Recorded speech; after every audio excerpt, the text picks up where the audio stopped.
So the feel-good story of the Blind Side movie has now gone in a completely different direction. Earlier this week, I dropped a video outlining how Michael Oher, the main subject of the Blind Side story, was now suing the family that claimed to adopt him over 20 years ago after he found out that the family, in fact, had never actually legally adopted him. They instead had him sign a conservatorship, which according to CBS News is a legal proceeding where a court strips decision-making abilities from someone who's A, either a minor, B, has a disability, or C, is deemed to not be able to make decisions on their own. A conservatorship allows the signees' business dealings and all of their financials to be controlled by someone else. The most famous case of this was the Britney Spears situation, where for years her dad had pretty much complete control of her life. Now, Michael Oher's lawsuit accused the Toei family of negotiating royalty checks from the Blind Side movie that Mike says he was cut out of. This was despite the fact that his story was the only reason that the movie was ever made and was the main selling point. He alleged that the Toei family had hidden royalty checks and that they split them between Sean,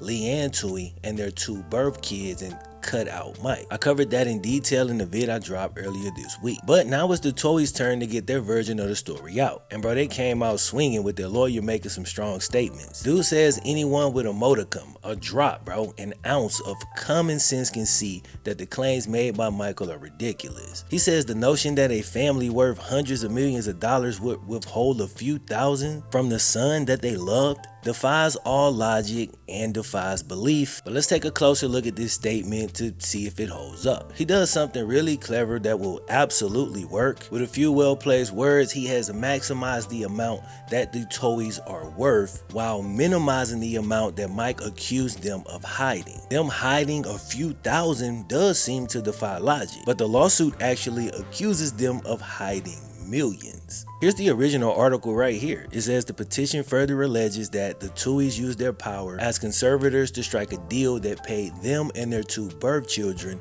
millions of dollars in royalties from an Oscar-winning film that earned more than $300 million. The lawyer also says, not only do the Toeis not need Mike's money, the fact of the matter is they never needed Mike's money. But needing the money and taking the money are obviously two very different things. I don't know if they took the money, but them being rich already does nothing to make me think they wouldn't pull off a shady deal. When you look at how selfish a lot of wealthy people behave, for some people it might even make them more suspicious of the family. Like, greed runs rampant amongst all of us, and we know this. And the wealthy have shown us time and time again the lengths they'll go for greed. How many times have we seen wealthy people manipulate laws and take advantage of those who may not be as savvy when it comes to crude business moves, avoiding taxes and etc. So I don't know what all they did. Again, a lot of this stuff is accusation, but the whole they're really rich defense doesn't really go very far. The Toeis have also said that Mike tried to, quote, shake them down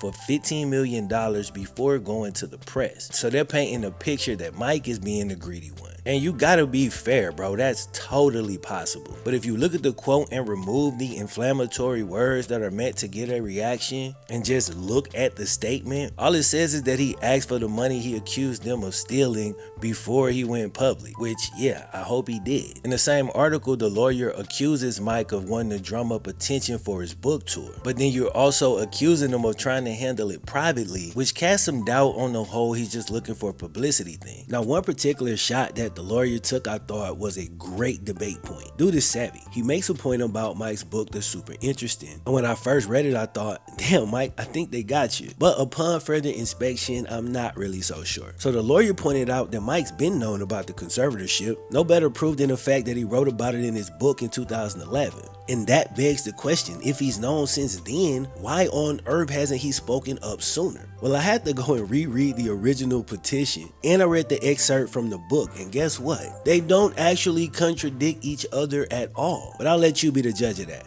First, the excerpt from the lawsuit. The first part looks like a W for the lawyer. Turns out it's just a they had us in the first half moment. It starts with, quote, the lie of Michael's adoption is one upon which co-conservators Leanne Toei and Sean Toei have enriched themselves at the expense of their ward, the undersigned Michael Oher. Michael Oher discovered this lie to his chagrin and embarrassment in February of 2023. Now, how the hell did he discover the lie earlier this year when he wrote about the conservatorship in 2011? Well, if you read the rest of the paragraph, you realize that the lie that he discovers was not that of the conservatorship itself. The lie was actually the function or what the conservatorship does, what it means and what it doesn't mean. That's what the whole sentence is about. Here's the rest of the statement. When he learned that the conservatorship to which he consented on the basis that doing so would make him a member of the Towie family, in fact provided him no familial relationship with the Towies. So that is the issue. The petition statement lets you know that Mike has known about the conservatorship. It doesn't attempt to hide it, it says that he consented to it. What he didn't know was that it did not make him a part of the family because it was represented to him to be the same as an adoption. But like it says here, in reality of the situation,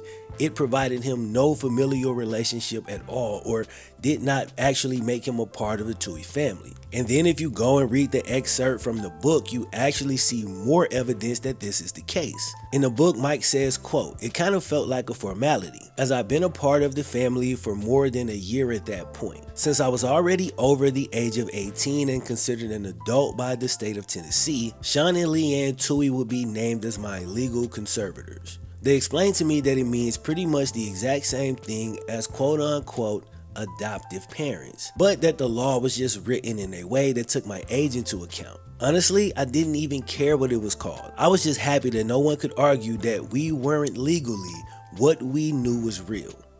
We were family." So even in 2011, when Mike wrote about the conservatorship, he wrote about it as if it made him a part of the family because that's what he believed. So when the petition says he discovered a lie, what they're saying is that he learned that the conservatorship does not actually do the thing that Mike thought it would do. And he talks about in the book how it was a joyous day for him because it made him a part of the family. So 20 years later, you find out that in fact, it did not make you a part of the family. He also talked about in the book that it was explained to him that because he was 18 and considered an adult by the state of Tennessee, that was the reason they did a conservatorship versus an adoption. But you'll find out in a minute when I start quoting this professor that you actually are allowed to legally adopt an 18-year-old in the state of Tennessee. Assuming that's true, it would mean that the conservatorship would never have been necessary to accomplish what the Towies said that they were out to accomplish in the situation. And according to what I'm reading, it seems that the process may be simplified after he turned 18. And the Creighton professor that we'll talk about a little later questions why not go through with the actual adoption or use something as simple as power of attorney. She said that she was shocked that the judge would even approve a conservatorship in this particular situation, and there were several much cleaner, simpler, and appropriate legal measures that could have been taken in order to make this happen. The Towies' lawyer also says that the family didn't control any of Mike's finances and that he picked his own agent when he signed pro and negotiated his pro contract through his agent. Strong statement that suggests that the Towies didn't meddle in his business, but it doesn't actually address the accusations in the lawsuit. Let's say he picked his NFL agent and handled his NFL contract. Let's assume that's true, but the thing being questioned here is the contract for the movie. What he did with his NFL agent and his NFL contract is a completely separate matter from the contracts involved with the movie. And like I covered in the first Blindside video, this is number 3 by the way, but I said in the first video that the book which dropped before the movie actually came out when Mike was just a sophomore in college, and then they started making the movie within the next year or so while Mike was still in college and still an amateur athlete. Before the recent NIL situation popped off in college, student athletes couldn't profit off their likeness. If you've been waiting all this time for the NCAA games to come back, then you know damn well that that is a fact. There were restrictions on student athletes to negotiate any type of contract with any type of agent as long as they were student athletes. If they made any money from their likeness in any way, they would risk their eligibility as a student athlete. If you're not familiar with this, some of the crazier cases, there was 2 college athletes who won prize money on Ellen and had to give it back. You're probably familiar with Destroying, who's doing really big things now, but back then he had to turn his YouTube monetization off or leave college. This is why I feel the statements about him negotiating his NFL deals has nothing to do with the movie contracts. The lawyer even gives a date, saying that in 2007, Mike signed away the rights to his story without any payment whatsoever. The thing is, Mike would have been under strict amateurism laws in 07 and most likely was forbidden to receive any profits. So in order for the story to be told and the movie to be made, he most likely would have had to sign his rights away, you know what I'm saying? It seemed like that would have been a good time for the people controlling this conservatorship to step in and say, you know what? This isn't the best timing. Maybe wait a couple years until Mike leaves school and then you got a whole different situation on your hands. If you was really looking out and really wanted the best for dude, it would have made sense to advise him to wait until he left school. Then he could properly negotiate and be on set and make sure that he's represented in the best way. Now maybe they told Mike not to sign it and he just did it anyway. Maybe he felt he knew better and he can make the decision on his own. But due to the conservatorship, you would think that they could have stopped it if they really wanted to. But of course that never happened. Now maybe, just maybe, they pushed him in that direction. To be clear, that's an educated guess based on deductive reasoning. And the reason you have to consider that is because the family did stand a profit off the movie being made before Mike made it to the league. Now again, they already had money, but we all know the disease of more. Not to mention something that had eluded them up to that point, fame and notoriety. Something on which they could build further businesses, creating more revenue streams and putting themselves in the forefront. Again, just a theory, but it's clearly very plausible. And the statements the lawyer made don't even begin to really refute that. The lawyer also said that Mike was offered even share of the profits, but became disillusioned after a while and just refused to cash the checks. So according to the lawyer, the Tuohy started taking the money and instead just deposited it into a trust for Mike's son, which if that's true, that seems like a solid move. But there's still a ton of questions and things that don't add up yet. The attorney said that Mike's total share was about $100,000 from the movie that grossed over $300 million. So the lawyer said that Mike only made about $100K, but the author of the book had a slightly different number. He said each member of the Tuohy family made $350K a piece, which isn't millions, but is also not $100K. That doesn't unequivocally prove anything. But it is kind of interesting that the amounts that they were supposed to have gotten are really not consistent. It's kind of an important detail and they're not exactly super close. So as far as I'll go right now is there's just something to be mindful of. Now recently we've been finding out that a lot of Hollywood stars haven't actually been making much money even off hit TV shows and movies. Thing is though, that mostly has to do with streaming. The Blind Side movie came out way before streaming would have been affecting the profits. This whole thing seemed like something that's gonna be easily resolved. Since now this whole thing is an official legal matter, it's just a matter of time before the judge gets hold of the movie studio's accountant, which will show who got what, how much, and for how long. It should give us pretty much the full picture of how the contracts were set up and how the finances have been paid out over time. So as this thing progresses, I expect that to drop soon. Some articles I've seen said it could be as soon as the next few weeks. So we'll look to revisit that part when we have more information. But if somebody on either side try to block that info from coming out, there's no way to not look at that as a red flag. Now, Victoria Heyman, a college professor at Creighton who's an expert on conservatorships, adoptions, and estate counsel, has some interesting comments, some of which bodes well for the Tuohy side of the argument and some of which may actually bode well for Mike. She says it looks like the Tuohy family completely ignored the conservatorship, which could mean that they weren't trying to be shady behind Mike's back. With that said, it could also mean that they was just savvy enough to handle the paperwork in a way that would not just incriminate them down the line. So which one is it? Based on limited information, you gotta look at this whole thing and just decide for yourself. But the professor posed a question that if the Tuohys truly ignored the conservatorship, why then did they have Mike sign it in the first place? She says it's a misuse of a legal filing that seems completely unnecessary in this given situation, which raises some questions. The Tuohy's attorney says that they only had Mike sign the conservatorship because that's what was necessary for him to attend Ole Miss. It's been established that the Tuohys are boosters at Ole Miss, so maybe they wanted Mike to go to the family school. But given their history at the school and the fact that they approached them after he had already earned All-American status, makes it kind of hard to believe that he wasn't steered in that direction and that maybe that was one of the loose stipulations all along. The whole situation just definitely looks shady, as even Mike's high school coach Hugh Freeze got hired on at the same time. By the time he left high school, Mike was a two-time All-American, and both Hugh Freeze and the Tuohy seemed seem to have a lot to gain by him going there. Now, when you isolate that fact, it's not inherently an issue, but it does set up a potential motive for them to nudge him in that direction. The Tuohy's lawyer said, quote, "The only way, given the NCAA rules at that time back in 2005,